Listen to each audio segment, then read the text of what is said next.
ஊரா வீட்டு நெய்யில் ஸ்வீட்டு தான் நாங்கள் செஞ்சோம். நீங்கள் என்ன பண்ணீங்க? கொத்து பரோட்டான்றது, அல்லு சில்லுன்றது, இதெல்லாம் வந்து ஆட்டக்காரர்கள் பாணி. அவரு தான் செய்தியாளர்கள் பார்த்தாலே ஓடுறாள், செய்தியாளர்களோட உள்ள விடல அவரு. இப்போ இங்கே போய் ஓடு ஓடு ஓடு ஓடுன்னு பாடினாரு. தமிழ்நாட்டு மக்கள்லாம் குருடும் கிடையாது, செவிடும் கிடையாது. எல்லாருக்குமே தெரியும் யார் அன்னைக்கு ஓடினாங்கன்னு.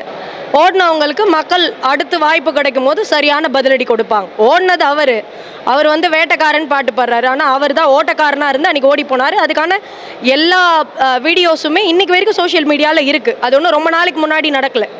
அது முதலமைச்சர் பாணி சரின்னு நினைக்கிறீங்க? அவர் நாங்கள் முதல்வராகவே பார்க்கலையே சார். அவர் இன்னும் நடிகராகவே தான் இருக்கார். நடிகருக்கு உண்டான மனப்பான்மையும் நடிகருக்கு உண்டான போக்கும் தான் அவர்கிட்ட இருக்குது. ஸோ அவர் ஆட்டக்காரன் தான். 5 நிமிஷம் பேசினேன், குளத்தூர் மக்கள் கொத்து பரோட்டா போட்டாங்க அப்படின்னு பேசுகிறாங்க. நாங்கள் எங்களோட கழக தொண்டர்கள் கூட உங்களுக்கு கேள்வி கேட்கறதுக்கு தயாராக இருக்காங்க. பட் நாங்கள் கேட்குற கேள்விக்கு நீங்கள் பதில் சொல்ல ரெடியாக இருக்கீங்களா? இந்த மாதிரி ஸ்கிரிப்ட் தான் வாசிக்க முடியும். ஸ்கிரிப்ட் இல்லாத ஒரு 5 வார்த்தை தொடர்ந்து பேச சொல்லுங்கள் உங்கள் சிஎம்மை.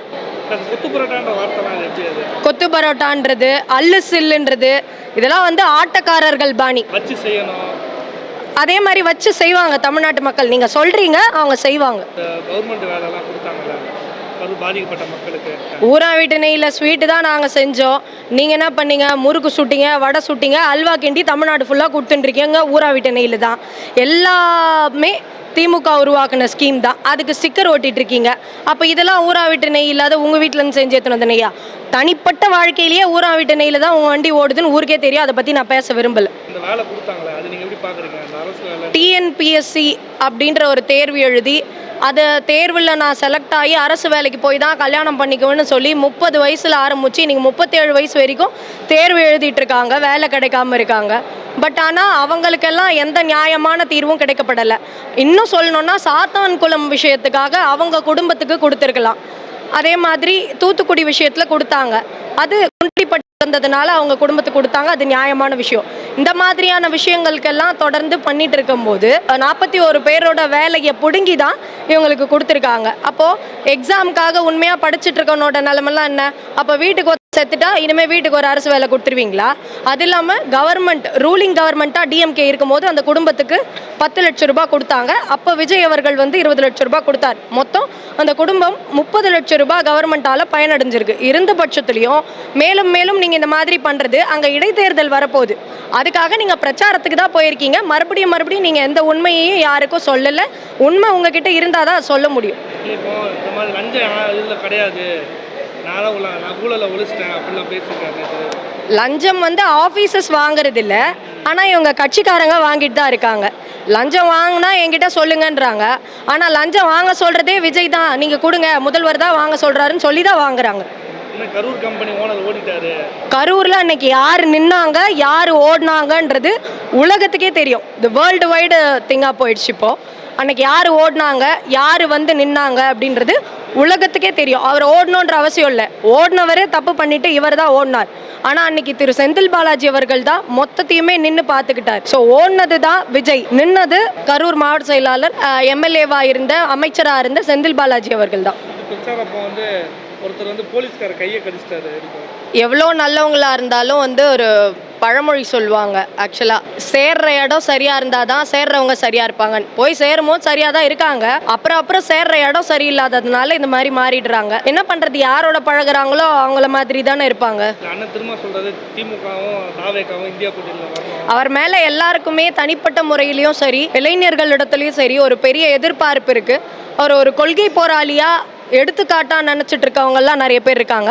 பட் அவர் ஏன் இப்படி பண்ணிட்டு இருக்காருன்னு தெரியல. அவருக்குள்ளே இருக்கிற கொள்கை தூங்குதுன்னு நினைக்கிறேன். அது எழுந்தால் கொஞ்சம் நல்லா இருக்கும். திருமா அவர்களுக்கு தான் இது பொருந்தும். அவர் எங்கே பேசினார்? அவர் தான் செய்தியாளர்கள் பார்த்தாலே ஓடுறாள், செய்தியாளர்களோட உள்ள விடல. அவர் மொத்தத்தையும் பேப்பரில் எழுதின்னு வருவார், படிச்சுட்டு போவார். ஏன்னா அவங்களுக்கு தான் பதில் சொல்கிறதுக்கு ஆள் கிடையாது, கேள்வி கேட்கறதுக்கு ஆள் கிடையாது. அவர் என்ன பண்ணுவார்? பனையூரில் போய் உள்ளே போய் ஒழிஞ்சுப்பார். இல்லைன்னா 5 கேக் வெட்டுவாங்க. கேக் வெட்டுறதுக்கு ஆளுகிறாங்க. அது வரைக்கும் கவலைப்பட தேவையில்ல. அவங்களாம் முக்கியமானவெல்லாம் அவங்களாம் போய் பார்ப்பாங்க. அவ்வளோதான். கேக் வெட்டிட்டு கொண்டாடுறது, அவருக்கு தேவையான நிகழ்ச்சிகள்லாம் போயிட்டு ஜாலியாக டான்ஸ் ஆடுறது, இதெல்லாம் செய்வார். மற்றதெல்லாம் செய்கிறதுக்கெல்லாம் அவருக்கு இது கிடையாது. அவருக்கு தமிழ்நாடு எங்கே இருக்குதுன்னு கேட்டாலே அவருக்கு தெரியாது. அவர் பனையூர் மட்டும்தான் தெரியும் அவருக்கு. பனையூரில் போய் பனையூர் அவர் பண்ணியாருங்க. அவரை போய் அங்கே கேட்குறீங்க நீங்கள்? 5 நிமிஷம் நான் குளத்தூரில் பேசினேன், மக்கள் கொத்து பரோட்டா போட்டாங்க. அப்படிலாம் பேசியிருக்காரு எப்படி பார்க்குறீங்க? அவர் 5 நிமிஷம் பேசினா இல்லை அரை மணி நேரம் பேசினா கூட அவர் ஒன்றும் பண்ண முடியாது. இங்கே நாங்கள் தான் இங்கே அதிகமே பார்த்தோன்னா இளைஞர்கள் பார்த்தோன்னா திமுகவில் தான் அதிகம். அவங்க சொல்லுவாங்க அவங்க சைடு தான் அப்படின்னு சொல்லிட்டு. குளத்தூர்ல கொத்து பரோட்டா போட்டாங்க அப்படிலாம் பேசியிருக்காரு. வலதூர் மூலம் தான் போட முடிஞ்சது, மீதி வேறு எதுவும் பண்ண முடியாது. திரும்பவும் பார்த்தீங்கன்னா இப்போ இடைத்தேர்தல் வந்தாலும் சரி அதுலேயும் திமுக தான் ஜெயிக்கும். பாட்டு பாடினார் பார்த்தீங்களா நேற்று? ஆமாம் ஓடுன்னு சொல்லிட்டு அவர் ஓடினது அப்போ தெரியலையாப்பா. கரூரில் இங்கேருந்து ஓடினாரு, செய்தியாளர் பார்த்தா ஓடுறாரு. சார்னா துணி முடின்னு போவார் அவர்லாம். அவர் போய் ஜெயலலிதா கிட்டலாம் போயிட்டு கை கட்டி நின்றுந்தார், அப்போல்லாம் தெரியலையா ஓட சொல்ல. கலைஞர்கிட்டலாம் ஃபோட்டோலாம் பார்த்துருப்பீங்க நீங்கள், கலைஞர் பக்கத்துலலாம் வந்து நின்று கை கட்டி நின்றுந்தார் அவர் பார்த்து திமுக கழகம் ஓடுன்றாங்களா அவங்க.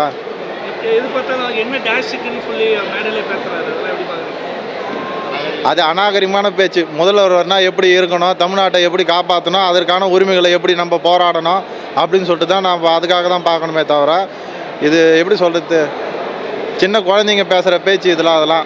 அவர் பார்த்தீங்கன்னா ரொம்ப பெரியவர்லாம் கிடையாது, சின்ன பசங்களை வச்சு அரசியல் பண்ணுற ஆள் தான் அவர். அதனால தான் ஸ்கூல்லலாம் கூட வீடியோ வருதே தவிர வேறு எதுவும் பண்ண முடியாது. அவர் என்ன தியாகி மாதிரி அவர் ஃபோட்டோ தூக்கி போயிட்டு செவுத்தில் மாட்டுறாங்க. அவர் என்ன தியாகியாக அவர் ஒன்றும் கிடையாது. அவர் கவர்மெண்ட் வேலைலாம் பாதிப்பு கொடுத்துருக்காங்கல்ல, வந்தது எதில் வந்து இறந்தாங்க பார்த்தீங்கன்னா 41 பேர் எதில் இறந்தாங்க, அவங்க கட்சி சார்பாக தான் இறந்தாங்களே தவிர ஒன்றும் அரசியல் இது அரசாங்க சார்பாக ஒன்றும் யாரும் இறந்து போகலை.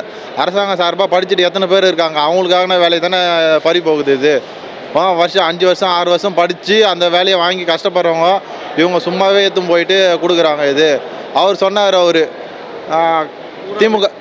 திமுக ஆட்சியில் வந்து பார்த்தோன்னா மக்கள் சொத்து தான் அவங்க கொடுக்குறாங்க சொத்து. இப்போ இவர் கொடுக்குறாரு, இவரை எக்ஸாம் எழுதி பாஸ் பண்ணி கொடுத்தாரு. இவங்களுக்கு 41 குடும்பம் போயிட்டு அரசு வேலை கொடுக்குறேன்னு சொல்லிட்டு இவர் எப்படி எந்த வேலையை எடுத்து கொடுக்குறாரு இவர்?